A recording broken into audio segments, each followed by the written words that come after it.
नमस्कार मंडळी, स्वागत आहे तुमचं आपल्या चॅनलमध्ये. तुम्ही पाहताय बाई तुझा आशीर्वाद या मालिकेचा 8 जुलैचा रिव्ह्यू.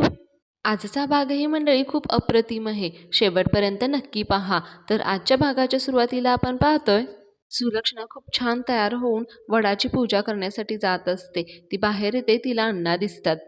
ती पुढे अण्णांना डिवचण्याचा प्रयत्न करते आणि अण्णांना म्हणते, काय मग धोंडीराज बजाजी दांगट, सुनेला केली का म्हटलं वटसावित्रीची पूजा? अण्णा म्हणतात, तुला काय करायचंय? सुलक्षणा खूप हसत असते, कारण तिला माहिती असतं ना की अवनी जाताना तिनं पाहिलेलं असतं. त्यामुळे अवनीने पूजा केलीच नसणार आहे आणि तिला तिकडेच ठेवून घेतलं असणार आहे तिच्या आईवडिलांनी, असं तिला वाटत असतं. त्यामुळे ती खूप हसत असते. अण्णा म्हणतात, काय झालं तुला हसायला? सुलक्षणा अण्णांना म्हणत असते, घरात असेल तर करेल ना ती पूजा, गेली का तिच्या घरी? अण्णा म्हणतात, हो गेली गेली, तिच्याच सोबत गेलीये, पण सर्टिफिकेट आणायला गेलीये ती. सुलक्षणा म्हणते, पर कशाला रे? अण्णा म्हणतात, कशाला म्हणजे? गोल्ड मेडलचं सर्टिफिकेट आहे तिचं, ते आणायला गेलीये. तिला पुढं शिकायचं आहे, नोकरी करायचं आहे. सुलक्षणा म्हणते, खरं का? अण्णा म्हणतात, खरंच तर, मला खोटं बोलायची सवय नाही आहे तुझ्यासारखी. सुलक्षणा खूपच छान तयार झाली आहे मंडळी. छान साडी नथ वगैरे घातलेली आहे. अण्णा पुढे तिले म्हणतात, अगं ए सुले, तुला माहिती आहे का, माझी सून रिन्युएशन हे घर परत बांधून घेणार आहे, माहिती आहे का? पण सुलक्षणा म्हणते, ए तुझ्या एकट्याचं घर नाही आहे बरं का, ते माझं पण घर आहे, माझा पण हिस्सा आहे त्याच्यामध्ये, कळलं का? अण्णा म्हणतात, हां, स्वतःचा हिस्सा खाऊन बसलीयेस, आता माझ्या हिश्श्यावर डोळा ठेवलायस आणि लाज पण माझं वाटत नाही बघ तुला. सुलक्षणा म्हणते, वट सावित्रीला तुझ्या घरची सून तुझं घर सोडून गेलीये आणि तू इथं माझी लाज काढून राहिलायस का? पुढे अण्णा थोडे शांत बसतात. अण्णा उलटी तिला चिडवतात. अण्णा म्हणतात, अगं तुझी लाज राहिलीये तिकडे दुबईला, तिकडं तुझा दुसरा नवरा दुसरं लग्न करून खुश आहे. सुलक्षणा म्हणते, या बारीला नाही, नाही मी तुझ्यावर फसणार आहे. अण्णा म्हणतात, ठीक आहे, फसू नको, माझ्या बोलण्यावर काही फसू नकोस हां, फसू नको, कोणाला काही बोलू नको, तिकडे तुझा नवरा खुश आहे, आनंदी आहे आणि हॅप्पी आहे. सुलक्षणाला थोडं टेन्शन यायला लागतं. सुलक्षणा म्हणते, तुला काय म्हणायचंय काय? अण्णा हसतात आणि म्हणतात, काय म्हणायचंय ना ते पोचले माझं तुझ्या बद्दल बरोबर, आणि ते हसायला लागतात आणि मग ते तिथून निघून जातात. सुलक्षणा मात्र विचार करतच थांबते. इकडं मी या माणसासाठी उपास तापास करतीये, याच्यासाठी मी इकडं वडाला फेऱ्या मारतीये आणि हा तिकडं खुश आहे, थांब बघतेस मी आता, असं म्हणून ती आतमध्ये जाऊन फोनच लावणार असते. पुढचा सीन मग राजा, अवनी आणि धन्याचा घेतलेला आहे. हे तिघेही रिक्षाची वाट बघत थांबलेले असतात, सॉरी टॅक्सीची वाट बघत थांबलेले असतात. राजा म्हणतो, मॅडम काय आहे, इथं जरा टॅक्सी मिळणं अवघडच आहे, आणि काय आहे इथं आजूबाजूला माझ्या ओळखीचं पण कोणी राहत नाही, नाहीतर आहे ना कोणाची तरी गाडी बोलवली असती पटकन सोडायला. नाही, मला काय वाटतंय बघा, मी रिक्वेस्ट करतोय तुम्हाला, आपण शेअरिंगमध्ये गेलो तर तुम्हाला चालेल का? काही प्रॉब्लेम नाही ना? अवनी काही बोलत नाही. अवनीच्या डोक्यामध्ये झालेला सगळा प्रकार आठवत असतो. तिच्या वडिलांनी तिचे सर्टिफिकेट जाळलेले, ती ते सर्टिफिकेट जाळू नका म्हणून तिची झालेली तगमग, त्यामुळे तिने हे तिच्या आईवडिलांकडून कधीही अपेक्षा ठेवली नव्हती. पण हे असं झाल्यामुळे ती खूपच डिस्टर्ब असते. तिचं राजाच्या बोलण्याकडे काहीच लक्ष नसतं, त्यामुळे ती काही उत्तरही देत नाही. इकडे राजा रिक्षा थांबवण्याचा प्रयत्न करत असतो, पण कोणतीही रिक्षा थांबत नसते. ते खूप वेळ तिथं थांबलेले असतात. पुढे धन्या अचानक मध्येच म्हणायला लागतो, असं कसं वागू शकतात घरचे, घरच्यांचं किती प्रेम असतं आपल्या मुलावर. आणि अवनी त्याच्याकडे बघत असते. धन्या पुढे म्हणतो, घरच्यांचं किती प्रेम असतं आपल्यावर, त्यांना काळजी वाटत असते आपली, वहिनीने त्यांच्या शिक्षणासाठी किती कष्ट घेतले होते. अवनी काही न बोलता त्याच्याकडे बघत असते. राजाला मात्र वाटत असतं की ह्यानं पुढे काही बोलू नये, त्यामुळं राजा त्याला शांत करण्याचा प्रयत्न करत असतो. धन्या म्हणत असतो, असे कसे सर्टिफिकेट जाळले त्यांनी? राजा मग त्याच्या जवळ येतो आणि म्हणतो, अरे शांत बस, त्यांना त्रास होतोय ना. धन्या पुढे म्हणतो, अरे पण वहिनींच्या शिक्षणासाठी. राजा त्याच्यावर ओरडतो आणि म्हणतो, अरे गप ना, कशाला बोलतोयस पुढं, त्रास होतोय ना त्यांना, बोलू नको म्हटलं ना, तेच तेच विषय काढू नको. मग धन्या शांत बसतो. इकडे अवनी तिथे असलेल्या खांबाला धरून उभं राहायचा प्रयत्न करत असते, पण तिच्या हाताला जखम झालेली असते, थोडंसं भाजलेलं असतं, त्यामुळे ते दुखत असतं. राजाला ते कळतं. राजा म्हणतो, मॅडम हात दाखवा जरासा. राजा पाहतो तर अवनीच्या हातावर थोडंसं भाजलेले असतात, फोड आलेले असतात. राजा म्हणतो, चांगलंच भाजले तुमच्या हाताला. धन्या पण बघतो, त्यालाही वाईट वाटत असतं. मग राजा म्हणतो, घरी गेल्यानंतर आपण त्याला मलमपट्टी करू, तोपर्यंत काळजी घ्या.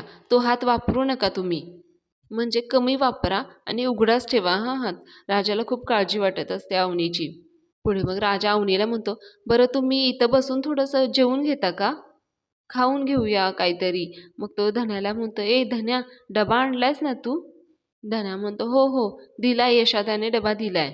धन्या देखील डबा काढून दाखवत असतो, पण अवनीचं काही मन नसतं काही खाण्याचं. त्यामुळे अवनी म्हणते, नाही नकोय. अवनीने घरातून निघतानाही काही खाल्लेलं नसतं. त्यामुळे राजा त्याच्यावर ओरडतो आणि म्हणतो, अहो असं का करताय तुम्ही? सकाळपासून तुम्ही काहीच खाल्लेलं नाहीये. अवनी म्हणते, नाही तुम्ही खाऊन घ्या, मला आहे ना फार इच्छा नाहीये काही खाण्याची. राजा म्हणतो, अहो माझ्यावर काही राग आहे का तुमचा? असेल तर सांगा ना. अवनी म्हणते, नाही रे. मग राजा म्हणतो, अहो मग काय प्रॉब्लेम आहे, काय झालेलं ते तरी सांगा ना. अवनी परत त्याच्यावर ओरडते आणि म्हणते, अरे नाही आहे भूक, सांगितलं ना तुला. प्लीज यार, मला प्लीज फोर्स करू नकोस तू. धन्या देखील तिथेच असतो. धन्याचं लक्ष आहे ना तिकडे वडाच्या झाडाखाली बायका पूजा करत असतात, तिकडे लक्ष जातं. धन्या म्हणतो, नाही मला कळलंय वहिनी, मला कळलंय हा तुमची खायची इच्छा का नाही आहे ते. मग तो राजाला म्हणतो, राजादा बघ ना तिकडं, त्या बायका आहेत ना वटवृक्षाची पूजा करून राहिलेत.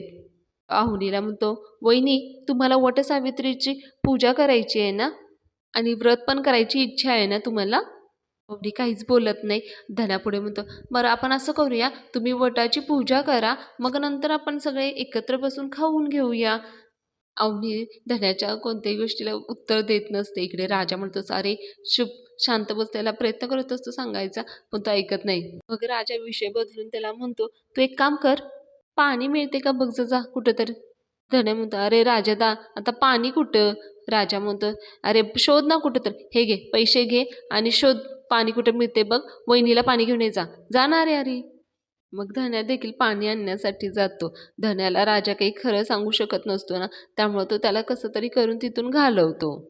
धन्या गेल्यानंतर राजा मग अवनीला म्हणतो, सॉरी, त्याला काही माहिती नव्हतं ना, म्हणून तो पटकन बोलून गेला. प्लीज हा, मनाला लावून घेऊ नका तुम्ही हे काही. अवनी काही त्यावर बोलत नाही. परत तिचं लक्षही त्या वडाच्या झाडाखाली पूजा करत असलेल्या बायकांकडे, स्त्रियांकडे जातं. आणि मग एक क्षण नजर अवनीची राजाकडे जाते. राजा पटकन मान खाली घालतो. अवनी पुढे म्हणते, काय कमाल आहे ना या बायकांची. आपल्या नवऱ्याच्या दीर्घायुष्यासाठी किती मन लावून पूजा करतायत ना या बायका. या पूजेने खरंच त्यांच्या इच्छा पूर्ण होत असतील का? नाही म्हणजे तसं असतं ना, मी पण पूजा केली असती. राजा पटकन अवनीकडे बघतो, पण अवनी म्हणते, माझ्या स्वप्नांच्या दीर्घायुष्यासाठी. ती पुढे म्हणते, लग्न, नवरा हे माझ्या मनात कधीच नव्हतं. पण आई बाबा आहेत ना, आई बाबा त्याच्याच मागे लागलेत. किती विचित्र असतं ना आयुष्य. ज्या आईवडिलांवर आपला सर्वात जास्त विश्वास आहे, ते आपल्या पाठीशी आहेत, म्हणून आपण मोठी मोठी स्वप्न पाहायला शिकलो. आणि आज तेच आई बाबा माझ्या विरुद्ध उभे आहेत. पण राजा तिला आधार देतो आणि म्हणतो, मॅडम तुमची स्वप्न सगळी पूर्ण होणार आहेत. अवनी मनातून खूप खचलेली असते, पण राजा तिच्या मागे खंबीरपणे उभा असतो. राजा तिला समजावत असतो, मॅडम तुम्ही अजिबात खचून जाऊ नका. तुम्ही तिथे काय म्हटलात? तुम्ही जे बोललाय ना, ते बोललेलं करून दाखवायचं आहे आपल्याला. बोललाय ना तुम्ही, आता आता पूर्ण करून दाखवायचं. आणि आपण करून दाखवणारच आहोत. माझा ना तुम्हाला फुल सपोर्ट आहे. अवनी खूप कौतुकाने राजाकडे बघत असते आणि ती म्हणते, कोण आहेस रे तू माझा? इथे ना माझी रक्ताची नाती माझ्या विरुद्ध उभे ठाकली आहेत, आणि तू माझं कोणीही नसताना एकदम ठामपणे माझ्या पाठीशी उभा आहेस. खरंच प्रत्येक मुलीला ना तुझ्यासारखा समजूतदार नवरा मिळाला ना तर किती छान आहे ना. आणि जर असा नवरा मिळत असेल ना, तर हे व्रत 7 जन्मासाठी करायला काहीच हरकत नाही आहे, हो ना? अवनीचं हे बोलणं ऐकून राजाला खूप भारी वाटत असतं मनातून. तो म्हणत असतो, मॅडम तुम्ही हे ऐकून ना मला लाजू वाटू लागले, लाजवत आहे हां. पण राजाला मात्र खूप भारी वाटत असतं. अवनी म्हणते, "नाही रे, खरंच थँक्स. तू होतास ना म्हणून मी सावरू शकले स्वतःला." राजा मनात बोलत असतो, "पुढचे 7 जन्म मला तुम्हीच बायको म्हणून पाहिजे आहे. कारण मीच तुमचा खरा नवरा आहे." पुढे मग राजाचं लक्ष त्या वटपूजेचे पूजा करत असलेल्या स्त्रियांकडे जातं आणि तो दिवसाढवळ्या स्वप्न बघायला लागतो. अवनी त्याच्यासाठी वडाची पूजा करते, व्रत करते हे त्याला स्वप्न पडायला लागतं. स्वप्नात अवनी दिसायला लागते. अवनीने खूप छान साडी घातलेली आहे, खूप छान मेकअप केलेलं, खूप सुंदर दिसतीये अवनी. ती वडाला फेऱ्या मारत असते. नंतर राजा देखील तिच्याजवळ जाऊन ते दोघे एकत्र वडाची पूजा करताना दाखवलेले आहेत. खूप सुंदर दिसतेय जोडी. तुम्हाला आवडते का राजा आणि अवनीची जोडी? आवडत असेल तर कमेंटमध्ये नक्की सांगा हां. पण आजचा एपिसोड खरंच खूप छान आहे आणि खूप सुंदर सीन घेतलेले आहेत. इथे त्यांनी सिरियलचं टायटल सॉन्गचं म्युझिक प्ले केलेलं आहे. राजा खूप गोड अवनीकडे पाहताना दाखवलेला आहे. आणि मग पूजा झाल्यानंतर अचानक राजा भानावर येतो आणि रिक्षा बघायला लागतो. राजाला एका रिक्षाचा आवाज येतो. राजा ते थांबवण्यासाठी धावतो आणि फायनली ती रिक्षा थांबते. राजा विचारतो, "दादा, देवरोलीला जाणार का? 3 शिटा आहेत. सोडशाल का?" ते हो म्हणतात. इकडे मागे अवनीला चक्कर येत असते. अवनीला म्हणत असतो, "मॅडम तुम्ही बसून घ्या." आणि तो धन्याला शोधत असतो. धन्या नेमका कुठं गेलाय काही कळेना झालंय. इकडे अवनीला काही कळत नसतं. राजा मग अवनीजवळ जातो तर तिला चक्कर येत असते. तो विचारतो, "काय काय होतंय काय मॅडम तुम्हाला?" राजा मग अवनीची अवस्था पाहून त्या रिक्षेवाल्याला म्हणतो, "दादा तुम्ही जा." आणि मग तो जातो. अवनीला इकडे पुढे मंदिरात घेऊन येतो. तिथे अवनीला बसवतो. धन्याची वाट बघत असतो. धन्या येतोय का? कारण अवनीला पाणी द्यायला हवं ना. त्यामुळे तो इकडे-तिकडे शोधत असतो, बघत असतो आलाय का धन्या? पण धन्याचं तरी काही दिसत नाही. मग इकडे-तिकडे बघतो तर तिथे बायका असतात. त्या वडाची पूजा करण्यासाठी आलेले असतात. त्यांच्याकडे पाणी असणारच ना. त्यामुळे तो अवनीला म्हणतो, "मॅडम तुम्ही बसा इथेच, मी आलो 1-2 मिनिटात." तो त्या बायकांकडे जातो आणि त्यांना विचारतो, "ओ ताई, पाणी आहे का हो तुमच्याकडे?" काय झालंय माझ्या आणि तो तिथे स्टॉप करतो. बायकोला म्हणायचं होतं, पण तो काही म्हणत नाही. तो म्हणतो, की "त्यांना चक्कर आली, पाणी हवं होतं थोडंसं. बघा ना कोणाकडे असेल तर पाणी द्या ना प्लीज." तो त्यांच्याकडे मागत असतो. त्यातली एक बाई विचारते, "कोण? तुमची बायको आहे का ती?" राजा बाकी काहीच बोलत नाही. होयही म्हणत नाही, नाहीही म्हणत नाही. "प्लीज बघा ना, असेल तर पाणी द्या ना आणि जरा गोड गोड काहीतरी साखर असेल तरीही चालेल हं." जरा त्यांना द्यायची होती. पण त्यातली ती बाई म्हणते, "अहो उपवास केला असेल ना त्यांनी. मग आता तिला काही खायला देऊ नका. फक्त पाणी द्या थोडंसं. काय आहे उपवास केला असेल ना, त्यामुळं अस्वस्थ वाटत असेल. आणि हो, एक गोष्ट लक्षात ठेवा, तसंच तिला घेऊन जाऊ नका. आज वटपौर्णिमा आहे ना, त्यामुळे वडाची एक तरी फेरी मारूनच जा. म्हणजे आहे ना, पूजा केल्यासारखंच होईल." राजा म्हणतो, "हो, हो. ठीक आहे, चालेल. मला पाणी देता का तुम्ही?" मग ती बाई एक दुसरी असते, ती पाण्याची बाटली देते राजाकडे. राजा धावत ती पाण्याची बाटली घेऊन अवनीजवळ येतो. अवनीला म्हणत असतो, "मॅडम पाणी घ्या." पण अवनी नाही म्हणते. राजा तिच्यावर ओरडतो आणि म्हणतो, "ओ मॅडम तुम्ही प्रत्येक गोष्टीला नाही काय म्हणताय हो? घ्या बरं पाणी." मग अवनी घेते थोडंसं पाण्याचं घोट. अवनीला थोडेसे जाग आल्यासारखे होते. अवनी लगेच म्हणते, "गेली का ती गाडी? जाऊया का आपण?" राजा म्हणतो, "हां, गेली की गाडी. इतका वेळ नाही थांबणार." मग अवनी विचारते, "धनू कुठे आहे? अजून नाही का आला तो?" राजा म्हणतो, "नाही, गेलाय तो पाणी आणायला. येईल तो इतक्यात." अवनी म्हणते, "नाही, उशीर होतोय. आपण निघूया." राजा म्हणतो, "नाही, नाही, उशीर वगैरे काही होत नाहीये. आपल्याला कुठे जायचं नाहीये. काहीच आपल्याला कशाची घाई नाहीये. तुम्ही जरा 2 मिनिटं विश्रांती घ्या. आणि तुम्ही जरा विश्रांती घ्या ना जराशी. कशाला गडबड करताय?" राजाने एवढं बोलल्यामुळे अवनी तिथेच शांत डोकं टेकून डोळे बंद करून बसलेली असते. राजाही तिथेच शेजारी बसलेला असतो. पण त्याचं लक्ष सारखं त्या वडाच्या झाडाकडे जात असतं. तिथे बायका वडाची पूजा करत असतात अजून. त्यामुळं तो सारखं इकडे-तिकडे बघत असतो. मग तो काही त्याच्या मनात येतं तो पटकन उठतो आणि त्या वडाच्या झाडाजवळ जातो. तिथे बायका असतात त्यांना बॉटल परत करतो. त्यांना थँक यू म्हणून तिथे पूजेचं साहित्य विकायला बसणाऱ्या बाईजवळ तो जातो आणि तिला म्हणतो, मला जरा ताई तुम्ही पूजेचं साहित्य देता का?" तो थोडंसं अडखळतच बोलत असतो. आणि मंडळी, ते पूजेचं साहित्य तो अवनीने पूजा करावी याच्यासाठी घेत नसतो बरं का. तो स्वतः अवनीसाठी पूजा करणार असतो वडाची. मग ती बाई म्हणते, तुमची बायको आली का? कुठे आहे तुमची बायको? राजा म्हणतो, अहो मीच करणार आहे पूजा. ती बाईला थोडंसं आश्चर्य वाटते. ती म्हणते, तुम्ही? अहो पूजा बायकोने करायची असते. राजा म्हणतो, तसं काही नाहीये. जन्मोजन्मी हीच बायको मिळावी ही माझी इच्छा आहे. ती बाई राजाकडे बघत असते. तिलाही भारी वाटत असतं, असं कोणता नवरा फार कमी नवरे बायकांसाठी असे वडाची पूजा करत असतील. पुढे मग ती बाई ते पूजाचं साहित्य असलेलं ताट राजाकडे देते आणि थोडीशी एक्स्ट्रा फुलं देखील त्याच्यामध्ये घालते. राजा थँक म्हणून त्यांच्याकडून ते आरतीचं ताट घेतो आणि तो अवनीकडे पाहायला लागतो. अवनीसाठी पूजा करणार असतो ना तो, आणि मग वडाच्या झाडाकडे पाहायला लागतो. हे फक्त आणि फक्त अवनीसाठी असं त्याच्या डोक्यात असतं. राजा पुढे मग ते साहित्य घेऊन वडाच्या झाडाजवळ जातो आणि पूजा करायला लागतो. तो मनात बोलत असतो, देवी आई, तुला माहिती आहे आम्ही कोणत्या परिस्थितीमध्ये लग्न केलंय. हे लग्न खरं आहे हे तुला माहिती आहे आणि मला माहिती आहे, पण त्यांना नाही ना माहिती. पण हे आहे ना, हे जेव्हा त्यांना कळेल त्याच्या अगोदरच आमची लवशिप होऊ दे बघ. राजाची जेव्हा पूजा चालू असते तेव्हा बाकीच्या बायका असतात ना तिथे, त्या राजाकडे बघत असतात. राजा मनातच स्वतःशीच बोलत असतो. तो म्हणत असतो, जर का आमची लवशिप झाली ना तर त्या प्रेम माझं लवकरच स्वीकारतील. ह्या जन्मात लई कष्ट पडलेत ग आमच्या प्रेमाला देवी आई. पुढच्या जन्मात तेवढे कष्ट नको आहेत ग मला. पण हां, या जन्मात मी करेन ना ॲडजस्ट. No problem. देवी आई, हा ना दुसरा जन्म. ह्यामध्ये ना सगळं स्ट्रेट करून टाक बघ तू. राजा दोराला सॉरी झाडाला धागा बांधत असतो. त्याचं लक्ष अवनीकडे जात असतं. अवनी अजून तिथेच बसलेली असते. म्हणजे या दुसऱ्या जन्मातनं देवी आई मला डायरेक्ट श्रीमंत, देखना, सायंटिस्टच बनवून टाक बघ. आणि जसं माझं ह्या जन्मात लव्ह ॲट फर्स्ट साईट झालं ना, तसं त्यांचं पण होऊ देत. त्यांचा ना क्रश यायला पाहिजे बघ माझ्यावर. मग त्यांचा क्रश आला ना, मी थोडं ताणेल, तसा भाव खाईन मग. पण नंतर म्हणतो, नाही नाही भाव नाही खाणार थोडासा, लगेच हो म्हणून टाकेन. कारण काय आहे ना, शेवटी त्या मला आवडतातच ना ग. पुढे मग तो वडाला फेऱ्या मारत असतो. फेऱ्या मारता मारताही तो अवनीकडेच बघत असतो आणि मनात बोलत असतो.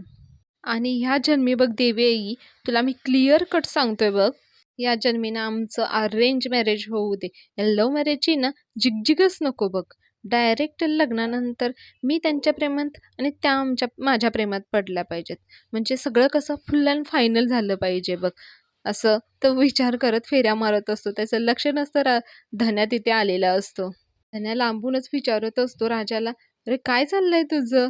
राजा खुनून सांगत असतो, काय नाही, सांगू नको सावनीला, असं त्याचं म्हणणं असतं. धन्या म्हणतो, सांगू का सांगू का, असं चाललं असतं धन्याचं. धन्या राजाची मज्जा घेत असतो. राजाला खरंच भीती वाटायला लागते, हा सांगतो की काय, कारण अवनी परत चिडेल ना त्याच्यावर. म्हणून राजा त्याला सांगत असतो, तू सांगू नकोस. तर असं तो ॲक्शन करत असतो. मग धन्या म्हणतो, सांगतो बघ. परत न सांगता तिथे सगळं साहित्य ठेवतो, पाण्याची बॉटल वगैरे आणलेलं, आणि तो राजाकडे जातो. राजा फेऱ्या मारत असतो. फुल स्त्रियांसारखं दाखवलेलं आहे, म्हणजे त्याच्या हातात दोरा एकदम करेक्ट हातात आहे. इकडे धन्या मग त्याचे फोटो काढायला लागतो. राजा त्याला म्हणत असतो, अरे कशाला काढतोयस, म्हणजे तो ॲक्शनद्वारेच म्हणत असतो. पण धन्या काय ऐकत नाही. तो आपले फोटो काढायला सुरूच ठेवतो. धन्या पण खूप खुश असतो. राजा स्वतः अवनीसाठी अशा फेऱ्या मारतोय, कारण अवनी आजारी आहे असं त्याला वाटत असतं म्हणून. राजा पुढे मनात म्हणत असतो, देवी आई, हे सगळं आहे ना अवनी मॅडमच्या स्वप्नांसाठी केलंय ग मी. कसं पटवून देऊ मी त्यांना आता? खरं कसं सांगू? काय करू मी सांग? देवी आई, मला मान्य आहे मी खोटं बोललोय. पण माझा हेतू आहे ना निर्मळ आणि प्रेमळच आहे. मी हे सगळं माझ्या स्वार्थासाठी नाही, माझ्या घरच्यांसाठी आणि अवनी मॅडमसाठी केलं हे सगळं. त्याला ना कुणाची दृष्ट लागू नये एवढंच बघ देवी आई. राजाचं इतकं सगळं चालू असतं, इतका वेळ जातो, पण अवनी अजूनही अवनीला जाग आलेली नसते. अजूनही ती तिथेच असते. धन्या फोटो काढत असतो आणि मग पूजा झाल्यानंतर राजा वडाच्या झाडाला नमस्कार करतो. पुढे मग अण्णांचा आणि यशाचा सीन घेतलेला आहे. ते दोघेही खूप टेन्शनमध्ये असतात. यशासारखा फोन लावत असतो धन्याला आणि राजाला. पण धन्या काही फोन उचलत नसतो. मग अण्णा म्हणत असतात, "नाही उचलत आहे का फोन? यशा, मला काही चांगल्या फिलिंग्स नाही येऊन राहिलेत बघ." त्यांना अवनीच्या बाबांना काहीतरी गडबड केलेली दिसतीये. चल आपण दोघांनी जाऊया बरं. अण्णा यशाला म्हणत असतात, "चल जाऊच या आपण." यशा म्हणतो, "नाही, नाही थांबा अण्णा, थोडा वेळ वाट बघूया आपण. येतील ते. नाही आले तर मग जाऊया." अण्णा म्हणतात, "तो धन्या लहान आहे आणि पाण्या सर्किट आहे.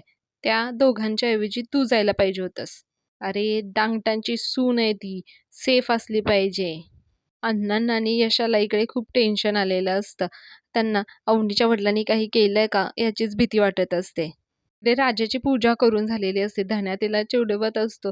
"हा राजा द्या, झाली काय पूजा करून? काय वहिनींना माहितीये का हे पूजा-बिजा झालेली?" "सांगू का मी वहिनींना? वहिनींना ऐकल्यावर भारी वाटेल ना? थांब सांगतोच मी." धन्या जातच असतो. राजा म्हणतो, "ए धन्या थांब, जाऊ नकोस, सांगू नकोस त्यांना काही." धन्या म्हणतो, "का बरं? भारी वाटेल की रे त्यांना." राजा म्हणतो, "अरे नको सांगूस, थांब." मग तो त्याला समजवण्याचा प्रयत्न करतो. "अरे थांब, सांगू नकोस. अरे त्यांचा दिवस लय वाईट गेलाय रे. त्यांचे बाबा कसे वागलेत त्यांच्याबरोबर बघितलंयस ना तू?" धन्या पण इमोशनल होतो थोडासा. म्हणतो, "बघितलंय ना." राजा पुढे म्हणतो, "आणि त्यात त्यांना ते सर्टिफिकेटचं टेन्शन पण आहे ना. आणि त्यात त्यांना हे कळलं की त्यांनी वटसावित्री पूजा माझ्यासाठी केलेली नाहीये. तर त्यांना खूप वाईट वाटेल की नाही. त्यामुळं खबरदार, तू त्यांना काहीच सांगितलंस तर. तुला त्यांना वाईट वाटायला हवंय का? सांग बरं, त्यांना वाईट वाटलेलं चालेल का तुला?" मग धन्या म्हणतो, "नाही, मला नाही चालणार." राजा त्याच्याकडनं कन्फर्मेशनच घेतो. राजा म्हणतो, "पण तू मला वचन दे, की तू त्यांना सांगणार नाही म्हणून." धन्या म्हणतो, "अरे राजादा, मी नाही सांगणार आहे त्यांना." पण तो देतोच त्याला वचन. मग दोघेही खुश. धन्यालाही काही कळत नाही आणि राजाचंही प पूजा केलेलं संपन्न होऊन जातं. मग ते दोघे अवनीजवळ येतात. राजा अवनीला विचारतो, "मॅडम बरं वाटतंय का जरा?" धन्या म्हणतो, "पाणी आणलंय, घ्या." मग अवनी पाणी घेते. धन्या म्हणतो, "वहिनी तुम्ही लई डेंजरस झोपताय बरं का." म्हणजे मला असं वाटलं, की तो पुढे काय बोलणार, तेवढ्यात अवनी म्हणते, "म्हणजे मी काय मेले?" राजा ओरडतो म्हणतो, "अरे असं काय हे तुला वाटतंय?" धन्या हसायला लागतो आणि म्हणतो, "अहो वहिनी, अहो असं कसं होईल? राजादाने एवढी पूजा केली परत तो थांबतो." अवनी आश्चर्याने बघायला लागते राजाकडेही आणि धन्याकडेही. "पूजा? कसली पूजा केली असेल बरं?" अवनी राजाला विचारतेच. "पूजा?" मग राजा म्हणतो, "नाही, नाही, पूजा नाही. ते बाकी काही नाही. ह्या मंदिरात ना मी फक्त हात जोडले होते, तुम्हाला बरं वाटावं म्हणून. पूजा वगैरे काही नाही." मग तो धन्याला पण म्हणतो, "अरे हो बी म्हण ना काहीतरी." ॲक्शन करतच म्हणत असतो तो. मग धन्या पण म्हणतो, "नाही, नाही. होय, होय. बरोबर आहे, बरोबर आहे. असंच म्हटलं होतं त्यानं. असंच केली होती पूजा त्यानं." तो म्हणतो, थांबा हं. मला जर ना मगाशी जरा यशादाचा फोन येत होता. मी जरा फोन करून बघतो त्याला." तो बाहेर जाऊन फोन करत असतो साईडला. धन्याने यशाला फोन लावलेला असतो. यशा तिकडने फोन उचलतो. अण्णा यशाच्या शेजारीच असतात. अण्णा म्हणतात, "उचल, उचल, लवकर उचल आणि विचार त्याला कसा आहे, कुठं आहे?" "का नाही त्यानं कॉल उचलला? विचार बरं त्याला." मग आता यशा म्हणतो, "थांबा." उचलतो तो फोन. उचलल्या उचलल्या यशा पहिला प्रश्न विचारतो, "अवनी बरी आहे का?" धन्या म्हणतो, "अरे यशादा, मी, वहिनी आणि राजादा इथेच आहोत एकत्र आणि आम्ही सेफ आहे सगळे एकत्र." यशा ओरडतो आणि म्हणतो, "फोन का नाही उचलला? इकडे आम्हाला केवढं टेन्शन आलं होतं आणि अण्णांना तर केवढं आलं होतं टेन्शन माहिती आहे का तुला?" त्याने एक्सप्लेनेशन द्यायला लागतो. "अरे यशोदा काय झालं माहिती आहे का? मी ना मगाशी गडबडीत होतो त्यामुळे ना फोन उचलता नाही आला रे. कारण अवनी वहिनींना तिथे चक्कर आली ना." इकडे यशाला आणि अण्णाला जास्तच टेन्शन यायला लागतं. तो म्हणतो, "अवनीला चक्कर आली? कशी काय चक्कर आली?" तो खूप पॅनिक होतो. तो म्हणतो, "काय काय केलत काय तुम्ही? तुम्ही डॉक्टरकडे घेऊन गेलात की नाही त्यांना?" अण्णांना पण खूप टेन्शन आलेलं असतं. त्यामुळे अण्णा म्हणत असतात, "विचार, विचार काय झालं?" किंवा अण्णांनाच बोलायचं असतं त्यामुळे असं म्हणत असतात.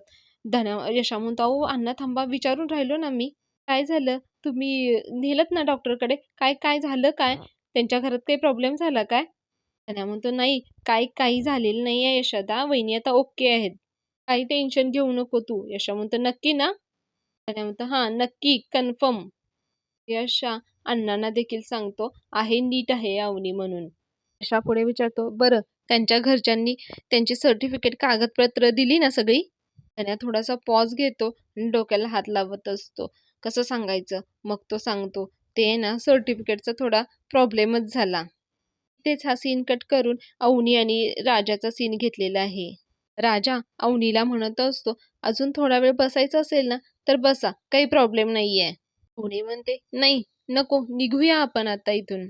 आणि मग आजचा एपिसोड इथेच संपवलेला आहे. पुढच्या भागामध्ये आपण पाहणार आहोत शेअरिंगच्या गाडीमध्ये अवनी, राजा आणि धन्या बसलेले असतात. तिथे खूप गर्दी असते, त्यामुळे ती बाई असते ती खूप ढकलत असते अवनीला. म्हणत असते, "अगं सरक, सरक ना तिकडे." असं करता करता ती खूप अवनीला सरकवते आणि अवनी लास्ट शेवटी राजाच्या मांडीवरच जाऊन बसावं लागतं, अशी काही परिस्थिती होते. बाई म्हणत असते, "नवरा आहेस ना तिचा, घे की मग तिला मांडीवर." अवनी आणि राजा दोघेही अनकम्फर्टेबल असतात. अवनी मग तिथेच राजाच्या खांद्यावर झोपून जाते. मंडळी, आजचा एपिसोड खरंच खूप छान होता. जर तुम्हाला आपले रिव्ह्यू आवडत असतील तर तुम्ही आपल्या चॅनलला लाईक करा, शेअर करा, सबस्क्राईब करा आणि चला तर मग उद्याच्या भागात भेटूया. बाय.